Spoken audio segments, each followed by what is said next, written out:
Social media के मेरे दोस्तों, आपको सुनीत गोस्वामी का सादर नमस्कार।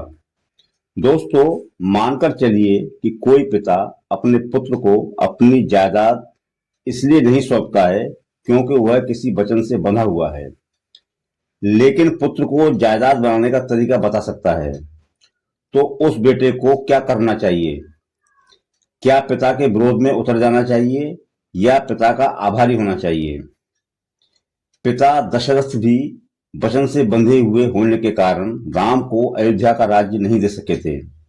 राम ने पिता का विरोध नहीं किया, बल्कि कहा कि वो पिता के आभारी हैं कि उन्होंने अयोध्या के छोटे से राज्य के स्थान पर बहुत विशाल जंगल का राज्य उन्हें दे दिया है। बस इसी तरह पिछले दिनों आए एक मुद्दे पर हमें सीजीआई माननीय वी.आर. गवई साहब का भरोसा तो नहीं ही करना चाहिए, अलबत्ता उनका कृतज्ञ जरूर होना चाहिए कि उन्होंने सनातनियों को वह सूत्र बता दिया है जिनकी कहानियां सनातन धर्म ग्रंथों में भरी पड़ी हैं। आज की कथावाचक भी उन दावों को सत्य बताकर खम ठोकते रहते हैं। तो दोस्तों, मुद्दा वैसे तो शायद आपको पता ही होगा, फिर भी स्मरण दिलाना जरूरी है ताकि नजीर बनी रहे।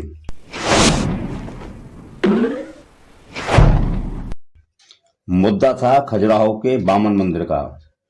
यहाँ के जावरी मंदिर में विष्णु भगवान की एक मूर्ति है जिसका सिर टूटा हुआ है। बताया यह जाता है कि कोई 1000 साल पहले मुगलों ने इस मंदिर पर आक्रमण किया था और इसी आक्रमण में भगवान विष्णु की प्रतिमा का सिर टूट गया होगा। चलिए, इस तरह की घटनाएं तो हमारे इतिहास में दर्ज हैं। हमारे पूर्वज इतने कमजोर रहे कि मुगलों से अपने मंदिरों की रक्षा भी नहीं कर पाए। तो जो हुआ सो हुआ। अब हरियाणा के राकेश दलाल के मन में विष्णु जी की ऐसी भक्ति जगी कि उन्होंने सिर विहीन मूर्ति में सिर जोड़ने की ठान ली। इसके लिए पहले उन्होंने गृह मंत्री अमित शाह को लिखा। अमित शाह ने इनकी मांग पर कोई ध्यान नहीं दिया तो ये अदालतों के चक्कर लगाने लगे। अब चूंकि मामला ऐसा था कि अदालतें इसमें कुछ कर नहीं सकी। अब हमारा संविधान हमें यह अधिकार तो देता ही है कि हाई कोर्ट के बाद हम अपनी मांग को लेकर सुप्रीम कोर्ट जा सकें। तो राकेश दलाल भी पहुंच गए सुप्रीम कोर्ट। 16 सितंबर 2025 को उनके केस की सुनवाई हुई। Chief justice B R. गवई तथा जस्टिस ऑगस्टिन जॉर्ज मसीह की पीठ ने राकेश दलाल की फरियाद पर पूरी तरह से संवैधानिक और कानूनी फैसला दिया। पीठ ने कहा कि इस मंदिर को यूनेस्को ने वर्ल्ड हेरिटेज साइट यानी कि विश्व धरोहर का दर्जा दे रखा है, इसलिए यहाँ यूनेस्को की अनुमति के बिना कोई भी बदलाव नहीं किया जा सकता। अदालत इस मामले में कुछ नहीं कर सकती क्योंकि यह उसके अधिकार क्षेत्र के बाहर का मामला है। चूंकि खजुराहो वैश्विक पुरातात्विक स्थल है, इसलिए इस मसले पर आप एएसआई यानी कि भारतीय पुरातत्व सर्वेक्षण से बात कर सकते हैं। सर्वोच्च न्यायालय की यह स्पष्ट और सामान्य सी दलील राकेश दलाल की समझ में नहीं आई। वह विष्णु की भक्ति में अधीर हो उठा और अदालत से गुहार करता रहा कि अदालत ही इस मामले में कुछ करे, मूर्ति में सिर लगाने का आदेश पारित करे। तब चीफ जस्टिस बी.आर. गवई साहब ने एक असाधारण टिप्पणी की कि तब आप भगवान से प्रार्थना करें कि वो ही कुछ करें। अब गवई साहब की इस बेहद कीमती टिप्पणी ने नासमझ सनातनियों को उछल कूद करने के लिए प्रेरित कर दिया और ये बेमतलब की उछल कूद सोशल मीडिया पर करने लगे। सीजीआई को सनातन विरोधी बताया जाने लगा। मैं इस विमर्श और विश्लेषण पर आने वाला हूं कि सीजीआई साहब की टिप्पणी सनातनियों के लिए क्यों बहुत ज्यादा कीमती है और इस टिप्पणी के लिए सनातनियों को क्यों इनका कृतज्ञ होना चाहिए। इससे पहले मैं सीजीआई के अनादर पर अफसोस और क्षोभ व्यक्त करना चाहूंगा। यहाँ मैं जन साधारण की ट्रोलिंग को दरकिनार करते हुए धर्माचार्यों की ट्रोलिंग पर ज्यादा पशेमा हूं। अनिरुद्धाचार्य भी एक ऐसा ही धर्माचार्य है जो हमेशा बकवास किया करता है। चूंकि इस पर कोई कानूनी लगाम नहीं कसी जा रही, इसलिए इसका दुस्साहस इतना बढ़ा हुआ है कि यह धार्मिक कथा मंच पर बैठकर सीजीआई साहब का खुलेआम निरादर कर रहा है।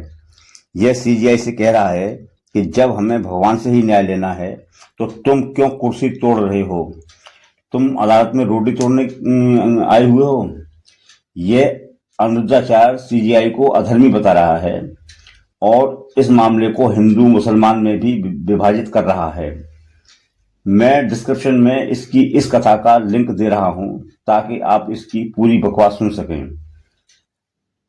अनुद्धाचार्य संविधान को तो खैर मानता ही नहीं है। संविधान और गीता में से अगर किसी को चुनना होगा, आप क्या चुनेंगे? गीता ही चुनेंगे। संविधान नहीं चुनेंगे? संविधान का क्या करेंगे? दोस्तों, अब आते हैं सीजीआई बीआर गवई साहब की टिप्पणी पर कि वह सनातनियों के लिए क्यों बहुत ज्यादा कीमती है, काम की है और असाधारण है। बात बड़ी सीधी सी और साफ सी है कि जब हम परमात्मा को मानते हैं तो उसकी शक्ति में भरोसा क्यों नहीं करते?